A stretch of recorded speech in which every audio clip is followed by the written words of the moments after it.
ahora desde el segundo lapso, que incluye todas las enterobacterias, incluyendo Salmonella, Yersinia y Shigella. Hoy vamos a ver Salmonella y Shigella porque son dos bacterias muy parecidas. Y vamos a ver Yersinia aparte, que es un tema, no es largo y tampoco es difícil, pero es bueno verlo aparte. La Yersinia es la bacteria que causó en su tiempo la peste, o se cree que es la bacteria que causó en su tiempo la peste negra. ¿Okay? Ajá. Entonces, todavía no he pasado las notas, como cosa rara, pero ya las estoy pasando.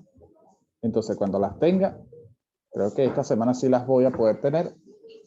Si tengo chance, Dios mediante, se las entrego. ¿Oyeron?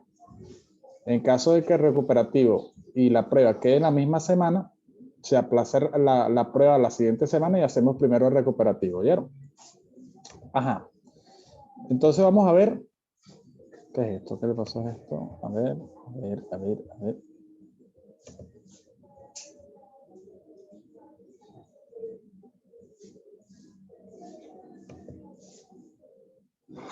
Ya va, que mi computadora se pone intratable.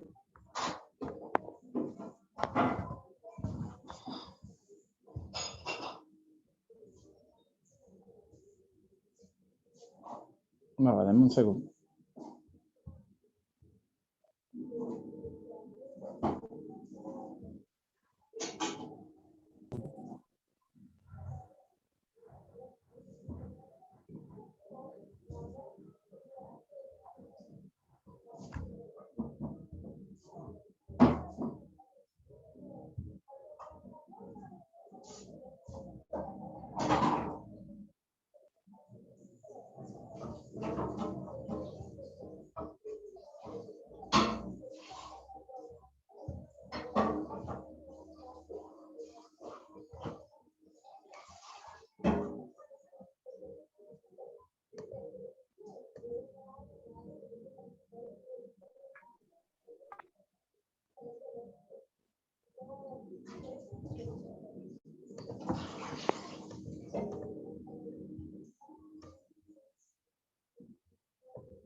Ajá, ahora sí.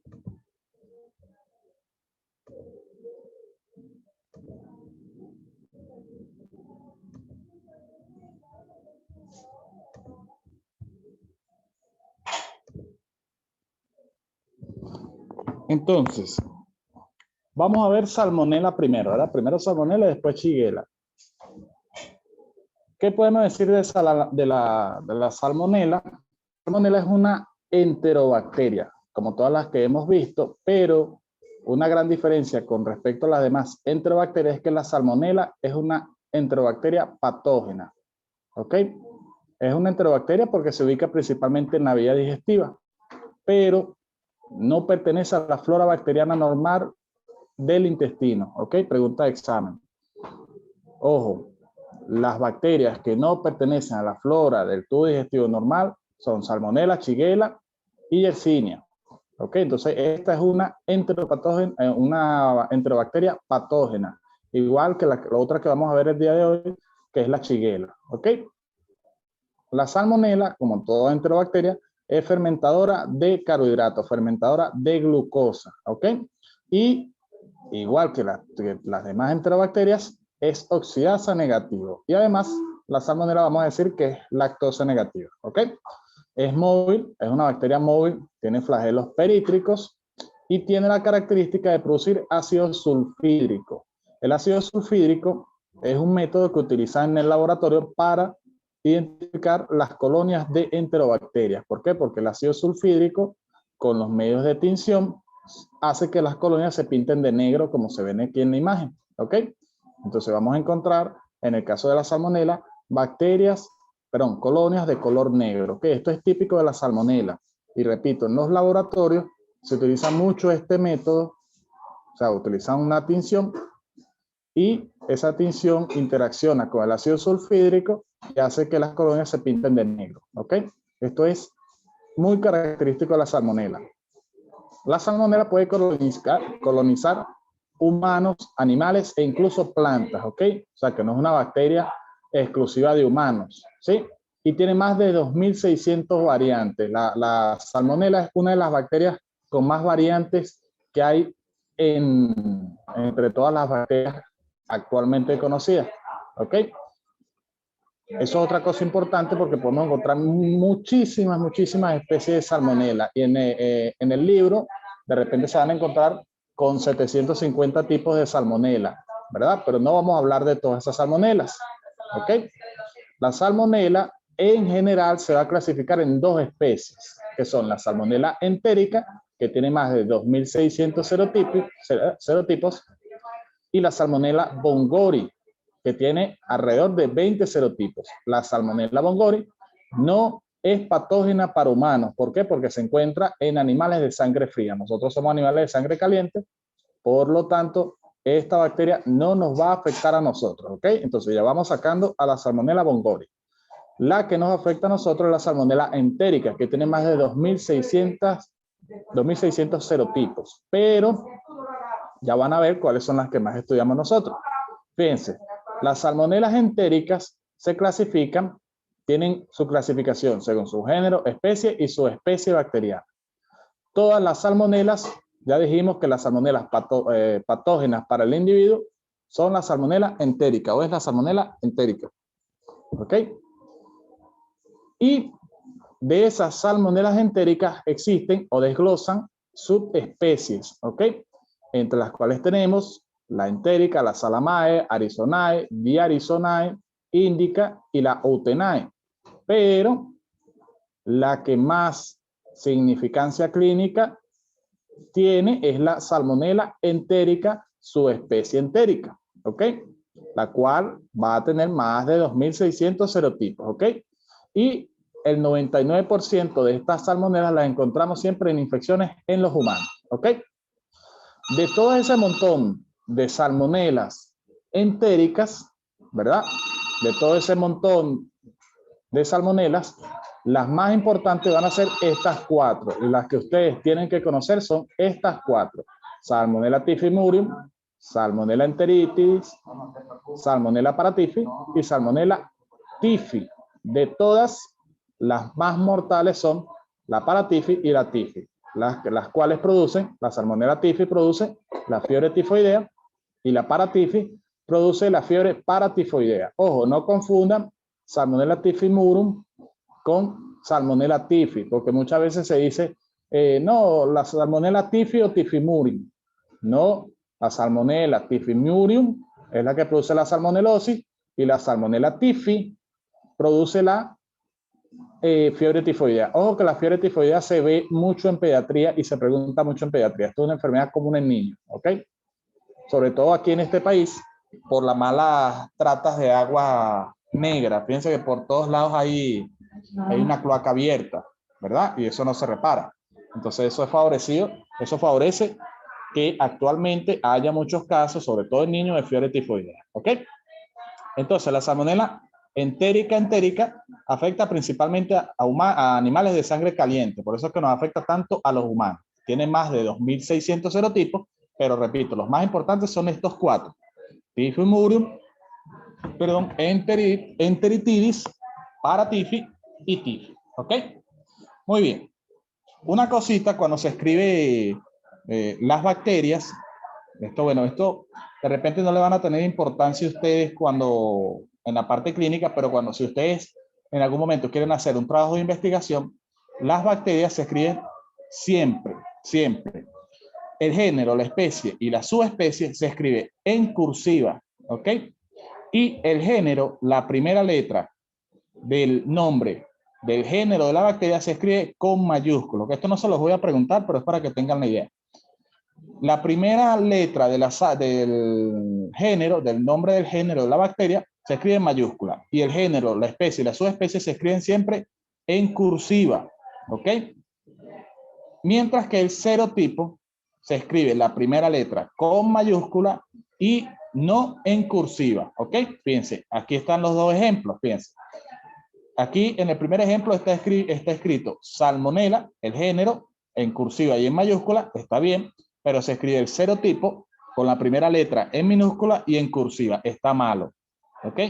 Lo correcto es como está abajo. La primera sigla, el primer nombre, bueno, la primera letra del serotipo se escribe en mayúscula. ¿Ok? Y acuérdense, el serotipo no se debe escribir en cursiva y el género sí se escribe con mayúscula y en cursiva. ¿Ok? Eso para cuando vayan a hacer un trabajo de investigación o cuando vayan a hacer su tesis, en caso de que la vayan a hacer en relación a una bacteria, tienen que aprender que eso se escribe así. ¿Ok? Porque si no, la tesis, por escribir mal una bacteria, se la pueden regresar para atrás. ¿Ok? Muy bien. Entonces, aquí tenemos las características. Este cuadro es importante, se los voy a preguntar. Las características de las 4 salmonelas que más importancia clínica van a tener. ¿Ok?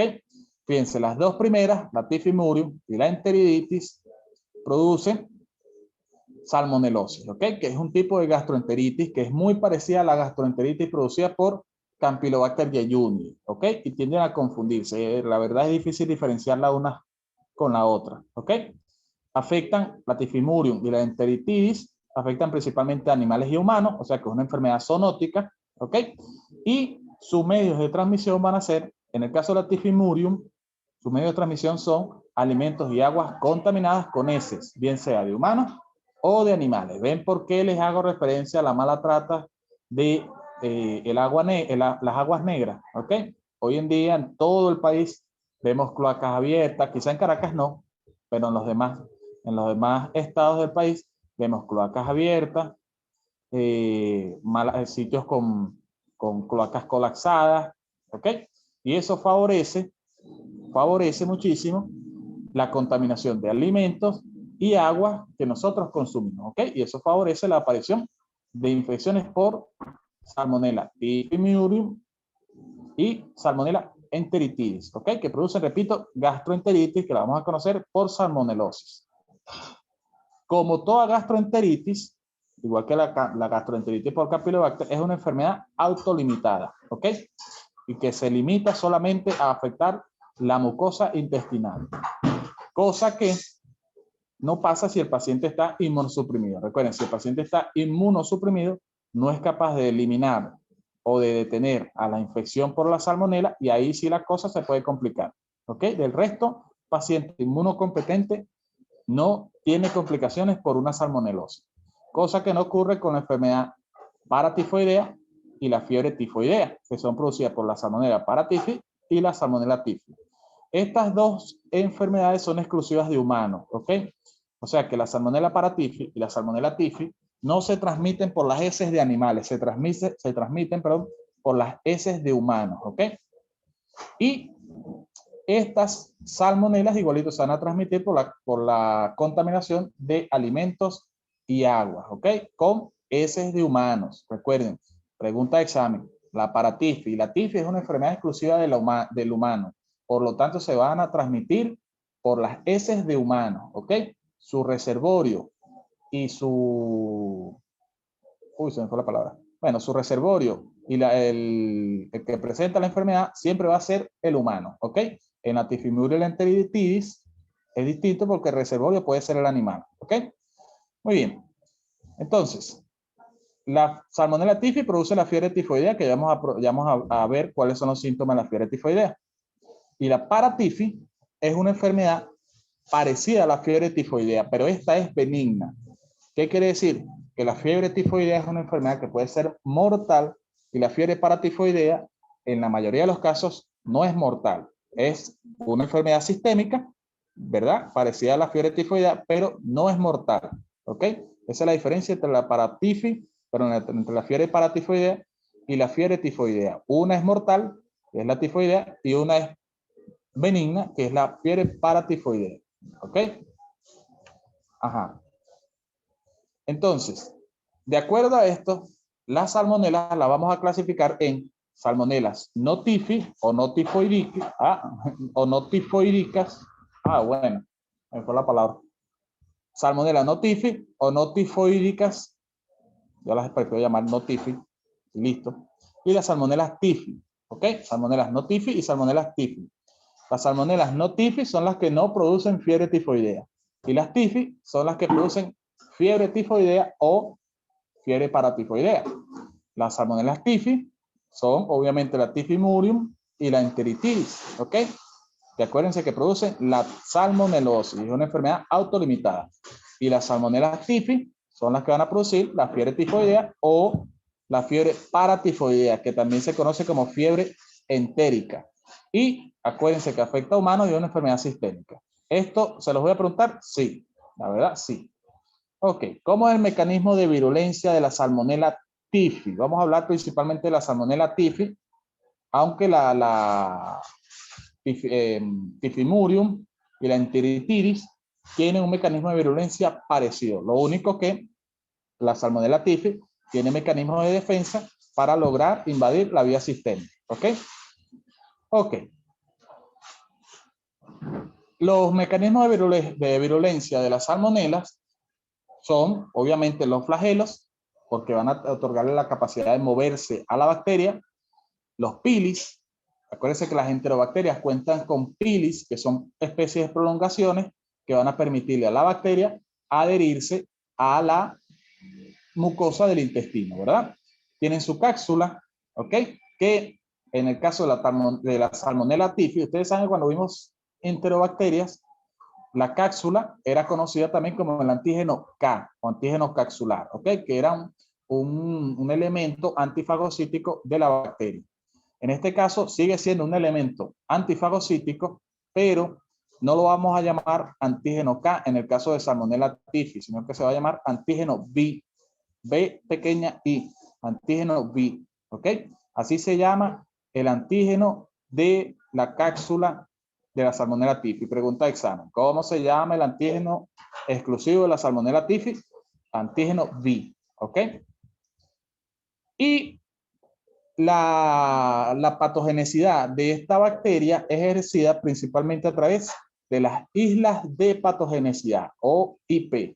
Esto se va a manifestar, en el libro lo van a ver así, IP, islas de patogenicidad. Las islas de patogenicidad son esto que vemos aquí en la imagen. Son pequeñas prolongaciones o pequeñas porciones de ADN que le otorgan características de virulencia a las bacterias, ¿ok? Esas son las islas de patogenicidad.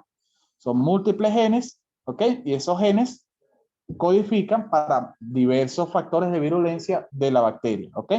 En el caso de la Salmonella tifi, tiene 23 islas de patogenicidad, pero las más importantes son las islas de patogenicidad 1 y las islas de patogenicidad 2, ¿ok?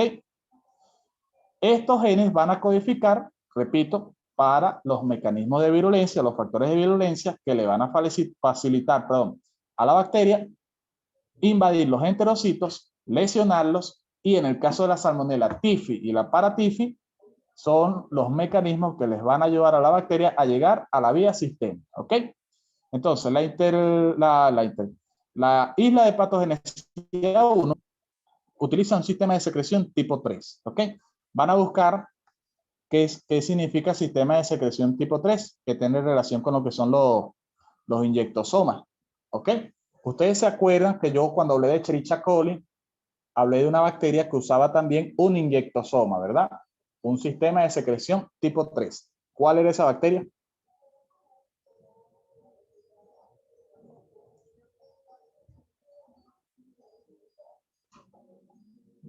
¿Nadie sabe?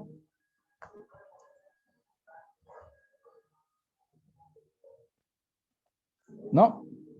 ¿Nadie sabe? Es de los serotipos de Escherichia, ¿Cuál serotipo? productor de toxina chica. ¿Cómo se llama ese serotipo? Es la abreviación STS, Escherichia coli, productor de toxina chica. ¿Cómo dije? Bueno, yo no nombré la toxina, pero esa toxina, perdón, esa bacteria se llama Escherichia coli enteropatógena. ¿Se acuerdan? Que lo vimos. Que usaba un inyectosoma, ese inyectosoma liberaba una serie de toxinas. Esa toxina, yo no dije el nombre en aquel entonces, pero esa toxina que libera la toxina enteropatógena se denomina toxina chiga o toxina Verone. Ah, es que así está en el libro. Ajá. Se llama toxina chiga o toxina Verone. También se llama así. ¿Me entendieron?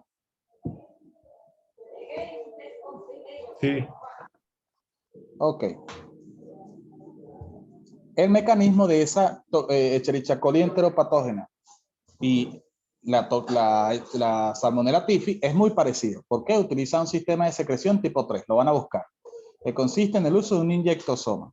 El inyectosoma lo que va a hacer es modificar el citoesqueleto de la célula, del enterocito. ¿Para qué?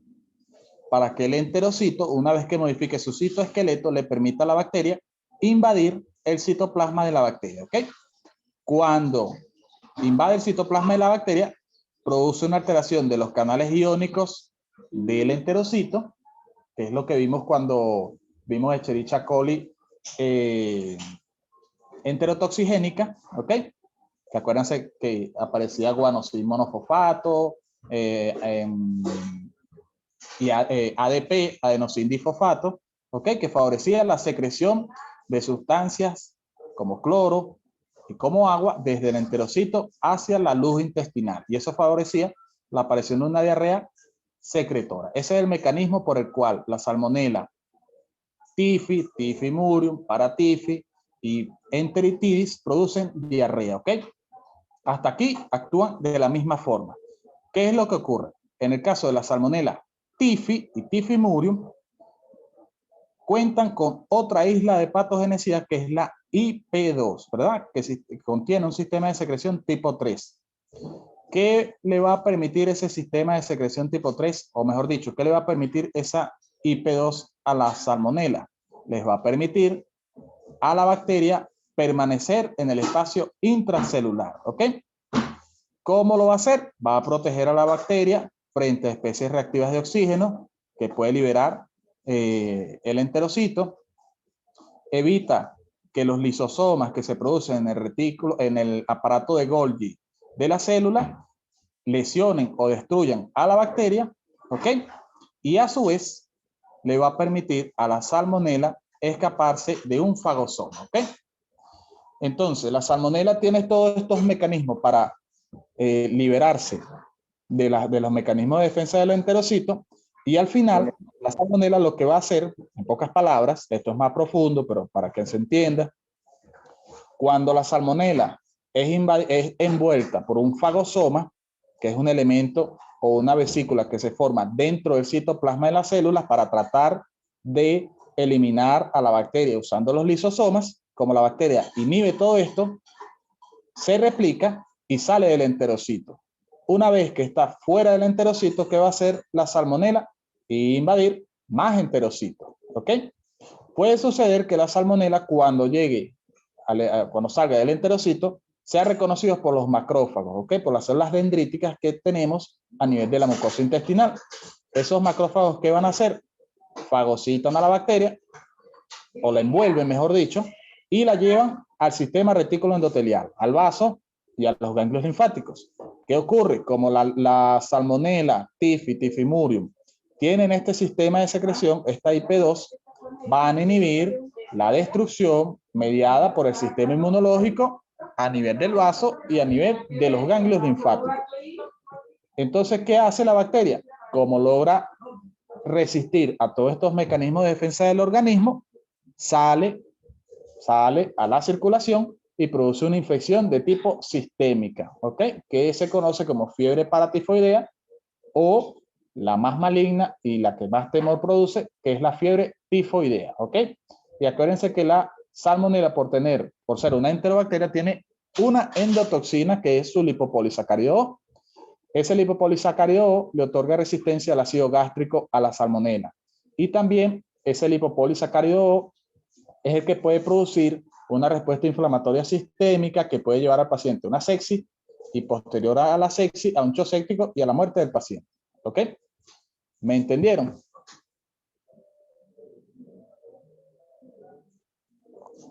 ¿Me entendieron? Sí, profesor. Ajá. Sí, profe. Sí, profe. Sí, profe. Entonces, ¿qué enfermedades producen las salmonelas? Las salmonelas notifi producen la salmonelosis, ¿verdad? Que es un tipo de gastroenteritis que es difícil de diferenciar de la Campylobacter jejuni. Solamente se diferencia, obviamente, cuando uno manda a hacer un coprocultivo. Y ya vamos a hablar de un temita del coprocultivo. Estas se transmiten, bueno, por agua contaminada con heces de animales y humanos, bien sea por alimentos, ¿ok? Alimentos mal cocidos, bien sea de aves, alimentos crudos o mal cocidos, ya lo dije. Contaminación cruzada, por ejemplo, cuando se coloca un alimento en la nevera, por ejemplo, colocamos carne en la nevera y esa carne se descongela y parte de los fluidos de la carne contaminada con salmonelas entra en contacto con otros alimentos, por ejemplo la ensalada o para de cortar. La persona se lo come y facilita la invasión por la salmonela, ¿ok? Puede ser también por contacto directo, por contaminación con esos animales, o puede ser con mascotas como peces, reptiles como las tortugas, roedores, aves, ¿ok? En ese caso lo que hacemos es tocamos las heces y sin querer nos llevamos las heces, nos llevamos la mano, perdón, a la boca. Y eso favorece también la de que el paciente degluta la salmonela. Y puede ser transmitida también por vectores. ¿Cuáles vectores? Moscas y cucarachas. ¿Okay? Puede ser que las cucarachas o las moscas se paren por las heces de los animales y parece mentira, pero las patas y las alas de estos vectores, sobre todo de las cucarachas, pueden llegar a contaminar los alimentos. ¿Ok? Los alimentos, los cubiertos, por ejemplo, los cubiertos que estén expuestos y que entren en contacto con una cucaracha, que a su vez tuvo contacto con heces de animales, por ejemplo, puede favorecer la invasión por una salmonela. ¿Ok? Muy bien. Profe, una pregunta. Ajá. O sea, ¿están presentes en todas las heces de animales o heces de animales contaminadas por la bacteria? No, tiene que ser heces de animales contaminados por la bacteria, ¿ok? Tiene que ser un animal que tenga la bacteria, y muchas veces los animales tienen la bacteria, pero es asintomático, ¿verdad? El animal no presenta síntomas, porque los animales también pueden presentar salmonelosis, pero hay animales que no manifiestan, ¿verdad? Entonces esos animales pueden ser una mascota, un perro, el perro evacúa y por mala suerte tenemos contacto con esas heces y eso favorece la infección. ¿Me explico?